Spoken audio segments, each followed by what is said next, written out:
할렐루야. 네, 서로 축복하십니다. 오늘도 행복하세요.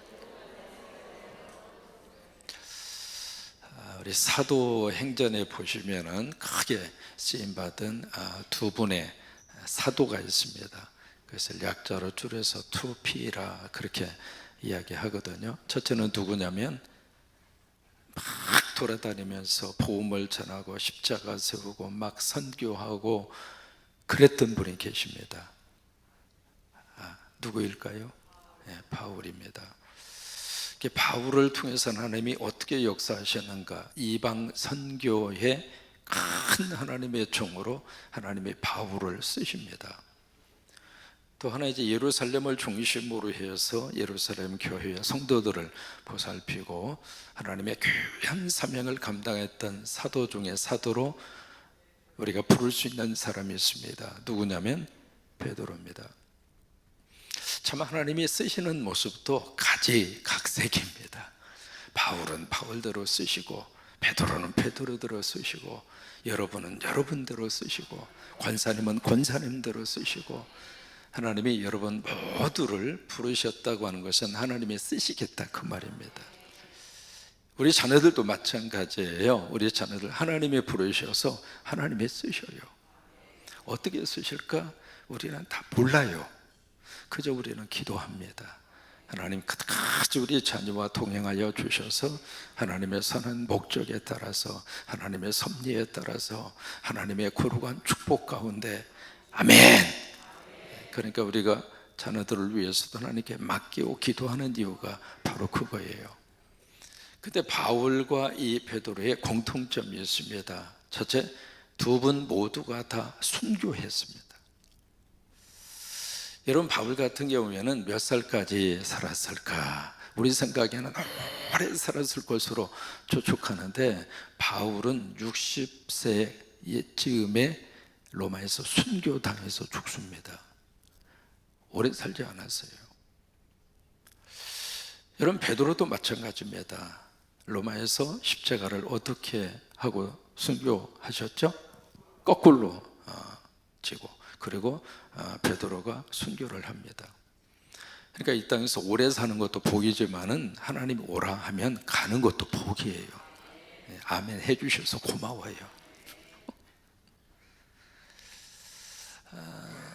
이제 바울 두 번째는 이 바울은 굉장히 많은 하나님의 말씀을 성령의 감동으로 우리에게 남깁니다.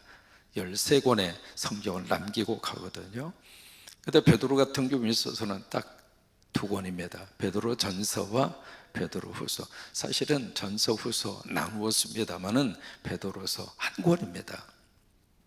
이것을 남기고 베드로가 순교를 해서 하나님 앞에 가게 되거든요. 오늘 1절 말씀에 베드로가 그렇게 시작하잖아요. 예수 그리스도의 사도 베드로는. 그러니까 베드로는 자신이 누구라고 하는 걸 분명한 자기의 정체성을 놓치지 않고 살았어요. 여러분 하나님의 자녀입니다. 나는 구원받은 하나님의 백성입니다. 그러니까 이 자체 이것을 가슴 속에 새기고 이 편지를 쓸 때에도 나는 개인 베드로가 이 편지를 쓰는 것이 아니다. 하나님이 주신 사도의 권위로 그 이야기는 성령의 감동으로 나는 이 편지를 당신들에게 쓰고 있다 이 말이에요. 우리가 설교를 들을 때에도 인간의 말로 들으면 머리로 밖에는 들리지 않습니다. 그런데 그 설교가 하나님의 말씀으로 내 속에 믿어지면 그 말씀이 내 속에 들어와서 나를 살리고 나에게 역사가 되고 나에게 감동이 되고 나에게 축복이 되고 인간의 말은 인간의 말의 영역에서 끝나요. 하나님의 말씀은 그 말씀 속에 역사가 있고 말씀 속에 창조의 권능이 있고 하나님의 말씀 속에 하나님의 능력이 있거든요. 그래서 이 편지도 마찬가지입니다. 이 지금 베드로가 편지를 쓴다 그렇게 쓴 것이 아니라 예수 그리스도의 사도, 사도의 권위를 가지고 이것은 성령의 감동으로 내가 당신들에게 쓰고 있는 편지다 그거예요. 그래서 두 가지를 이야기합니다. 지금 당신들은 세상에서 흩어진 나그네로 살고 있다. 그게 현실입니다. 예수 믿는 것 때문에 다 안정된 삶의 자리를 뒤로 하고 다 흩어져서 지금의 투르키의 북부 지역, 그리고 중부 지역, 그리고 이쪽에 에게해 그쪽 지역으로 다 흩어져서, 여러분 우리가 정부 주고 살던 이 동네에서 떠나서 다른 동네 가서 이사해서 사는 것도 쉽지가 않잖아요. 그런데 완전히 삶의 자리를 떠나서 타국으로 그들이 흩어질 수밖에 없는 그 정도로 이제 고난과 박해 속에서 그들이 살고 있었다고 하는 거예요. 그들이 삶의 자리를 떠난 이유는 잘 살기 위해서가 아닙니다. 어떤 꿈을 이루기 위해서 떠난 것이 아니라 믿음 지키려고. 여러분, 믿음은요 끝까지 지킬 만한 가치가 있습니다. 믿음은요 목숨을 걸 만한 이유가 있습니다. 그래서 믿음의 성도들이 삶의 자리를 희생하면서도 그 믿음 하나 지키려고. 그래서 흩어져 있는 그들에게 이 베드로는 사도의 권유로 성령의 감동으로 그들에게 편지를 씁니다. 그래, 우리의 현실은 나그네다. 흩어진 나그네. 여러분, 저와 여러분이 이 땅에 살면서 나그네로 삽니다. 잠깐 머무르다가 갑니다. 참 사람이 그래요. 세월이 지나면서 그 어린 시절에는 언제 가나, 언제 빨리 커서 출입불가 그 지역을 나도 마음대로 드나들 수 있겠나, 언제 커서 나도 저렇게 해보나, 그 생각을 가졌을 때가 있습니다만은 세월이 지나서 이제는 나이를 먹다 보니까 언제 갔지? 어느 날 갑자기 거울 앞에 아버지가 왔다 갔다 해요. 그런데 아버님을 만나던 그 시절 이제는 조금 더 지나고 나니까 이제는 할아버지가 왔다 갔다 하는 거예요. 잠깐이라고 하는 거예요. 그러니까 나그네의 삶을 살면서 여러분 이 땅에 너무 많은 미련 두지 마시고, 또 하나, 나그네에 있는 동안에 재밌게 살자고요. 오늘 하루를 기쁘게 살고 오늘 하루를 행복하게 살고. 왜요? 지나고 나면 더 이상 오늘이 오지 않으니까. 또 하나, 이 나그네로 사는 동안에 추억 좀 많이 만들고. 또 하나, 세 번째는 나그네로 사는 동안에 떠난 그 뒷자리가 아름다워야 돼요. 그래서 나그네의 인생을 다시 한번 그들에게 알게 한 다음에, 두 번째로 그들은 나그네의 삶으로 살고 있지만은 하나님의 입장으로 보았을 때는 하나님의 택함 받은 하나님의 자녀다. 하나님이 당신들을 선택하셨다. 우리가 예수 믿게 된 것은 하나님이 나를 선택하셔서 내가 예수 믿게 된 거예요. 성곽교회 섬기게 된 것도 하나님이 나를 이곳으로 보내셔서 우리 교회 우리 권사님으로 찬양하시고 영광 돌리게 된 것도 하나님의 나를 이 땅에 권사님으로 하나님이 선택하셔서, 내가 선택한 게 아닙니다. 하나님이 선택해 주신 거예요. 그러니까 당신들은 하나님의 선택함을 받은 하나님의 거룩한 자녀다. 그래서 이제 알게 한 다음에 오늘 3절의 말씀을 이 성도들에게 하나님은 베드로를 통해서 말씀을 해 주십니다. 3절 크게 읽겠습니다. 한 절이니까 시작. 우리 주 예수 그의 많으신 궁율대로 예수 그리스도로 말미암아 우리를 거듭나게 하사 산 소망이 있게 하시며. 자, 여기에 보시면은 내 주 예수 그리스도라고 하는 표현을 쓴 것이 아니라 우리라고 하는 단어를 씁니다. 내가 믿는 예수, 지금 당신들도 믿고 있고 내 안에 있는 복음이 당신들에게도 있고, 그래서 우리가 되는 거예요. 여러분 강대상에 있는 설교자 속에 있는 복음이 여러분 안에도 있기 때문에 그래서 우리가 되는 거예요. 여러분 교회는 우리 공동체입니다. 너와 내가 모아져서 우리가 되는 거예요. 우리는 예수 안에서 우리가 되는 거예요. 그래서 나의 주 예수 그리스도의 아버지 하나님, 그렇게 말하는 것이 아니라 우리. 성령의 감동으로 이 편지를 쓰고 있는 베드로나 멀리 본도, 갈라디아, 카파도기아, 아시아, 비두니아 그쪽 지역에 지금 흩어져 살고 있는 그 성도들이나 똑같이 우리는 예수 안에서 우리라 이 말이에요. 이 교회 섬길 때마다 그 생각과 그 지체의 의식을 같이 붙들고 사십시오. 그래서 우리 주 예수 그리스도의 누구? 아버지, 예수님의 아버지. 그 이야기는요, 그 예수님의 아버지가 곧 우리 아버지다. 따라서 해보실까요? 나에게 하나님 아빠가 있다. 믿어지시면 아멘. 그래요, 우리에게 아빠가 있습니다. 그 아빠가 나와 함께 하시고, 그 아빠가 오늘도 붙잡아 주시고, 그 아빠가 오늘도 새벽에 도와주실 줄로 믿습니다. 그 아빠가 오늘도 우리와 동행할 줄로 믿습니다. 그래서 우리가 지금 믿고 있는 주 예수 그리스도, 이게 복음이잖아요. 그 복음의 아버지, 그 아버지가 곧 내 아버지인데, 그 아버지 하나님 앞에 그 다음에 나오는 단어가 있습니다. 바로 뭐예요? 찬송할지어다. 우리 생각에 이 편지를 쓸 때 지금 편지를 받고 있는 이 사람들이 참 힘들게 살아요.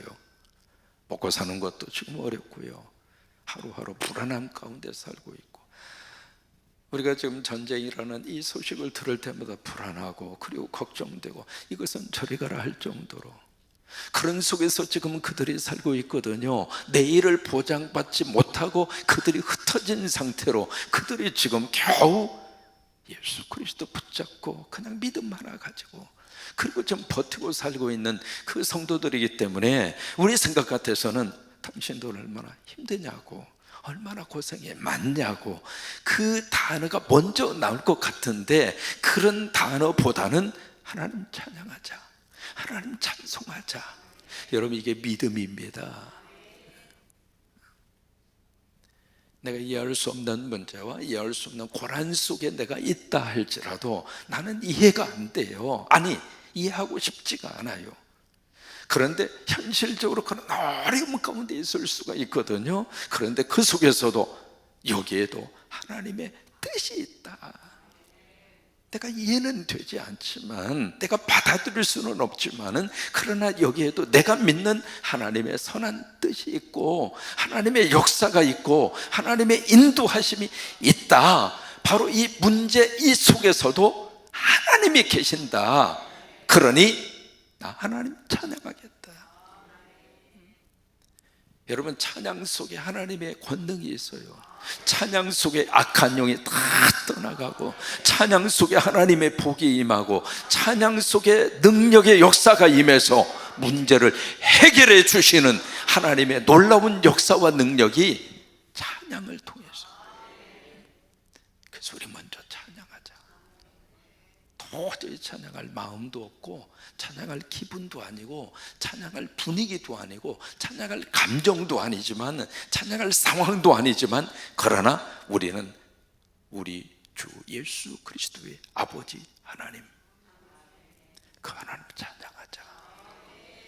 여러분, 오늘 하루도 찬양하면서 사십시다. 찬양하면서 살면 오늘 하루도 하나님의 은혜 가운데 살아갈 수 있어요. 그래서 찬양이라고 하는 말을 그들에게 가장 먼저 던져줍니다. 찬양.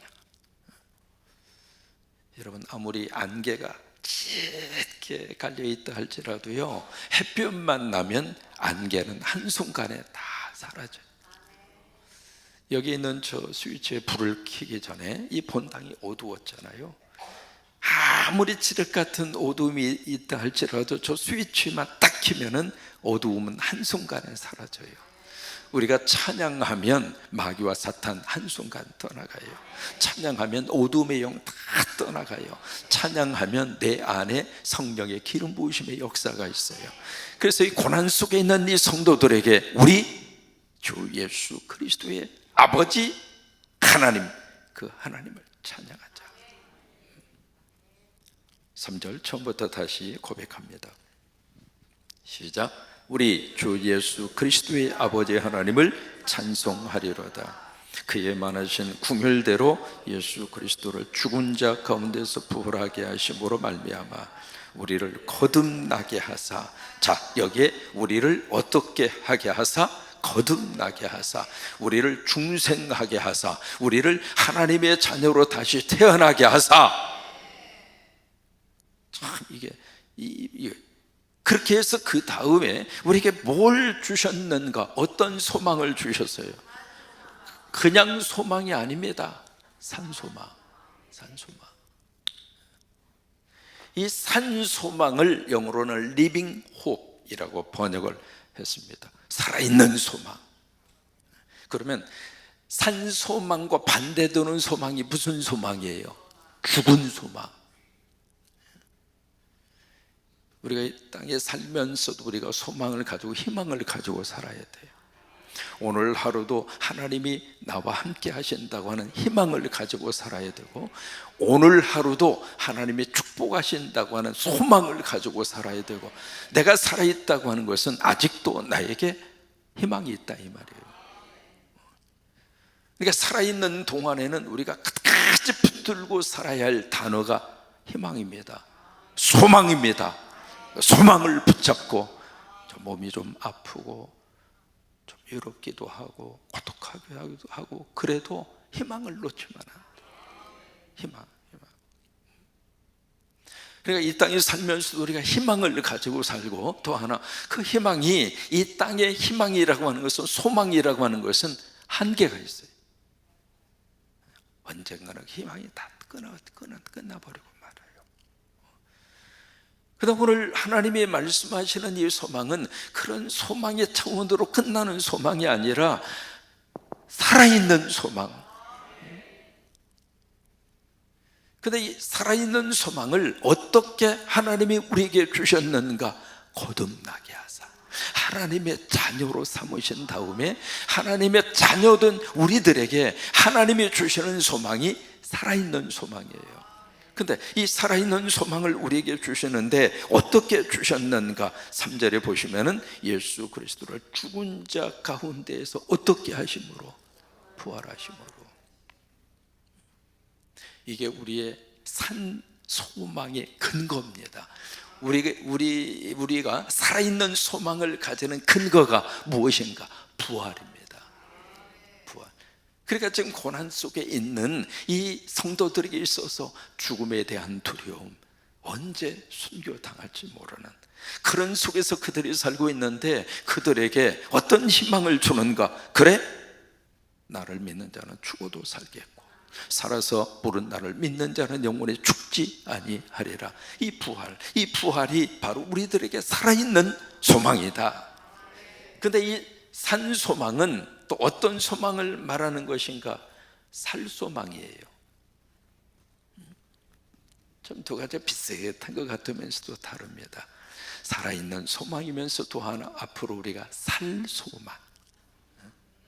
여러분, 이 소망이 우리에게 있는 줄로 믿습니다. 에드워드 모테라고 하는 영국 사람인데요, 이 사람이 뭘 했느냐면 목공소에서 견습공으로 들어가서 목공소 그 일을 통해서 가구를 만들고 그랬어요. 근데 이번에 참 그 목공소 일을 하면서 성실하게 최선을 다해서, 여러분 예수 믿는 사람은 작은 일을 할지라도 그 작은 일을 작은 일로 생각하지 않습니다. 왜요? 그 작은 일 속에서도 하나님의 뜻이 있고, 그래서 예수 믿는 사람은 무슨 일이든지 최선을 다해야 돼요. 최선을 다하면 하나님이 최고의 결과를 주세요. 그러니까 우리들에게 있어서는 시원찮은 일, 작은 일, 뭐 그런 일에 대한 구별이 없습니다. 이분이 예수 믿고 은혜 받은 다음에 이 일을 통해서도 하나님의 뜻이 있구나, 하나님의 역사하심이 있구나. 그래서 에드워드 모트라고 하는 사람이 목공소 견습공으로 들어가서 최선의 일을 다해요.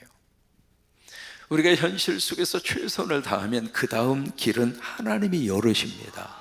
이게 하나님께서 역사하시는 방법이에요. 그래서 이분이 거기서 목공소에서 견습공으로 열심히 일을 하는데, 그렇게 10년 동안 일을 하는 동안에 하나님이 그를 축복하셔서 결국 목공소 사장이 됩니다.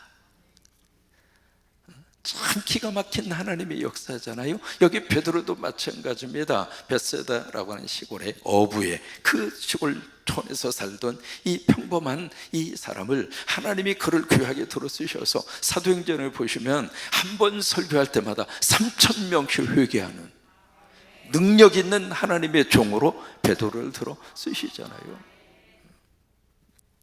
한번 그 부분을 가만히 묵상하다, 하나님, 저는 왜 한 번 설교할 때 3,000명씩 회개가 안 돼요? 목사로서 이제 그런 마음이 탁 하고 들더라고요. 나는 왜 설교하면 3,000명씩 회개하고 돌아오질 않는가? 그때 하나님이 다 마음속에 그런 마음을 주세요. 이름이 틀리잖아. 그쪽은 베드로고 너는 상령이잖아요. 베드로는 베드로도 내가 쓰고 상령이는 상령이로 내가 쓴다. 그 위로가 돼서 얼마나 위로가 됐네. 그래서 한번 설교할 때마다 3,000명씩 회개하지 않아도 이게 인터넷을 통해서 세계로 쫙 하고 지금은 나가잖아요. 하나님이 어떻게 역사할지 모르니까 그냥 최선을 다하는 것뿐이에요. 이게 에드워드 모텔 씨도 마찬가지입니다. 그래서 그 허드렛 일을 열심히 하면서 하다 보니까 하나님이 복을 받아서 목공소 사장까지 된 거예요. 그래서 이게 너무 이제 감사하기도 하고, 그래서 그 마을에 뒷산에 올라가서 바위에 딱 걸터 앉아서 참 감사하다. 왜요? 이루고 싶은 거 다 이루었거든요. 그래서 너무 행복하다.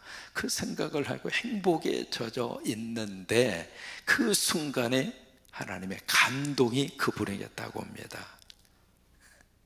너의 노력의 결과인 줄 아느냐? 아니야. 바로 예수 그리스도의 반석이신 그분이 네 인생의 꿈을 이루어줬고, 그 예수 그리스도 그분이 반석이 되어서 너에게 소망을 준 거야. 그 성령의 감동이 확 하고 밀려왔으니 그분이 찬송가 가사를 씁니다. 그래서 나온 찬송이 이 몸의 소망 무엔가 우리 주 예수뿐일세 488장이에요. 근데 이제 그 부분을 영어를 한국말로 번역했잖아요. 그래서 원문에 보시면은요, 우리말 가사하고 약간 한번 488장 한번 펼쳐 보실래요? 488장 488장 1절에 보시면은요, 한번 눈으로 한번 쭉 따라와 보세요. 이 몸의 소망 무언가 우리 주 예수 분일세 우리 주 예수밖에는 믿음이 아주 없도다. 주 나의 반석이시니 그 위에 내가 서리라. 그 위에 내가 서리라. 이렇게 돼 있잖아요. 근데 원문의 내용을 잠깐 여러분들에게 번역을 해서 소개를 해드리면, 원래 가사가 이렇게 돼 있습니다. 내 소망은 예수 그리스도의 피 이외에 다른 아무것도 아니네. 나는 예수 그리스도의 이름만 온전히 신뢰할 뿐 세상적인 것은 신뢰하지 않으리. 단단한 반석이신 예수 그 위에 나는 서리라. 땅의 모든 것은 가라앉는 모래일 뿐 땅의 모든 것은 가라앉는 모래일 뿐이네. 이게 원래 그분의 영어로 쓸 때 나온 내용입니다. 이제 우리말 번역하고는 조금 다릅니다만은, 아무튼 그래서 이분이 예수 그리스도가 나의 반석이시고 예수 이름이 나의 소망이시구나, 그 고백이 488장 찬송으로 오늘 우리들에게까지 전해집니다. 정리합니다. 여러분, 예수 이름 안에서 이 소망을 붙잡고 사십시오.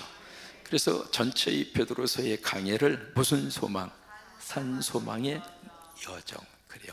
믿음의 여정이라고 하는 것은 이 소망을 가지고 사는 여정이에요. 살아있는 소망, 또 하나 앞으로 살 소망.